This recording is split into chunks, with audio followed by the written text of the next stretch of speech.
Hi friends, welcome back to my YouTube channel.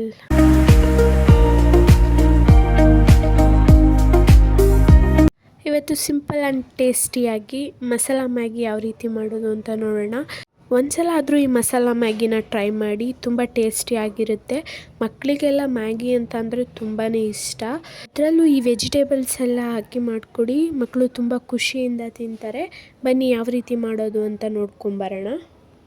Stove ಮೇಲೆ ಒಂದು PAN ಇಟ್ಕೊಳ್ಳಿ. ಅದಕ್ಕೆ 2 ಟೇಬಲ್ ಸ್ಪೂನ್ ಆಗೋಷ್ಟು ಆಯಿಲ್ ಹಾಕಿ, ಆಯಿಲ್ ಬಿಸಿಯಾಗಿದ್ದ ತಕ್ಷಣ 1 ಟೇಬಲ್ ಸ್ಪೂನ್ ಸಾಸಿವೆ, ಅದಕ್ಕೆ ಒಂದು ಮೀಡಿಯಮ್ ಸೈಜ್ ಈರುಳ್ಳಿನ ಸಣ್ಣದಾಗಿ ಕಟ್ ಮಾಡಿ ಹಾಕ್ಕೊಳ್ಳಿ. ಅದಕ್ಕೆ ಸಣ್ಣದಾಗಿ ಹೆಚ್ಚಿರೋ ಬೀನ್ಸ್ ಕ್ಯಾರೆಟ್ನ ಹಾಕಿ ಚೆನ್ನಾಗಿ ಫ್ರೈ ಮಾಡ್ಕೋಬೇಕು. ಅದಕ್ಕೆ ಸಣ್ಣಕ್ಕೆ ಹೆಚ್ಚಿದ 1 ಟೊಮೊಟೊನ ಹಾಕ್ಕೊಂಡು ಚೆನ್ನಾಗಿ ಫ್ರೈ ಮಾಡ್ಕೋಬೇಕು. ಅದಕ್ಕೆ ರುಚಿಗೆ ತಕ್ಕಷ್ಟು ಉಪ್ಪು ಹಾಕಿನೂ ಚೆನ್ನಾಗಿ ಫ್ರೈ ಮಾಡ್ಕೊಳ್ಳಿ.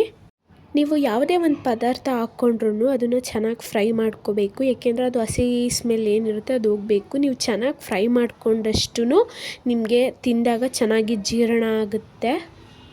ಇದಕ್ಕೆ 2 ಲೋಟ ನೀರು ಹಾಕ್ಕೊಂಡು 1 spoon chilli powder, 1 spoon garam masala ಹಾಕಿ ಚೆನ್ನಾಗಿ ಮಿಕ್ಸ್ ಮಾಡಿ, ಇದಕ್ಕೆ ಮ್ಯಾಗಿಗೆ ಮಸಾಲ ಕೊಟ್ಟಿರ್ತಾರಲ್ಲ ಅದನ್ನು ಹಾಕಿ ಚೆನ್ನಾಗಿ ಸ್ವಲ್ಪ ಬಾಯ್ಲ್ ಮಾಡ್ಕೊಳ್ಳಿ.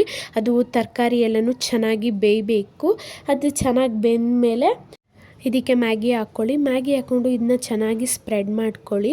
ಇದನ್ನು ಒಂದು 5 to 10 ಮಿನಿಟ್ಸು ಚೆನ್ನಾಗಿ ಬಾಯ್ಲ್ ಆಗೋಕ್ಕೆ ಬಿಡಬೇಕು. ಇದೆಲ್ಲ ಚೆನ್ನಾಗಿ ಬೇಯಬೇಕು.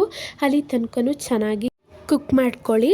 ಇನ್ನು ಒಂದು ಸತಿ ಆದರೂ ಮಕ್ಕಳುಗಳಿಗೆಲ್ಲ ಮಾಡಿಕೊಡಿ, ಏಕೆಂದರೆ ಮಕ್ಕಳು ವೆಜಿಟೇಬಲ್ಸ್ ಎಲ್ಲ ತಿನ್ನಲ್ಲ. ಹಾಗಾಗಿ ಇದಕ್ಕೆ ಸಣ್ಣದಾಗಿ ಹೆಚ್ಚಿರ್ತೀರಲ್ವ, ಅವ್ರಿಗಷ್ಟು ಗೊತ್ತಾಗೋದಿಲ್ಲ. ತುಂಬ ಟೇಸ್ಟಿಯಾಗೂ ಇರುತ್ತೆ ಅಲ್ವ, ಚೆನ್ನಾಗಿರುತ್ತೆ ಅಂತ ತಿಂತಾರೆ. ಈ ವಿಡಿಯೋ ಇಷ್ಟ ಆದರೆ ಪ್ಲೀಸ್ ಲೈಕ್ ಮಾಡಿ, ಶೇರ್ ಮಾಡಿ, ಕಮೆಂಟ್ ಮಾಡಿ, ಸಬ್ಸ್ಕ್ರೈಬ್ ಮಾಡಿ. Thank you so much.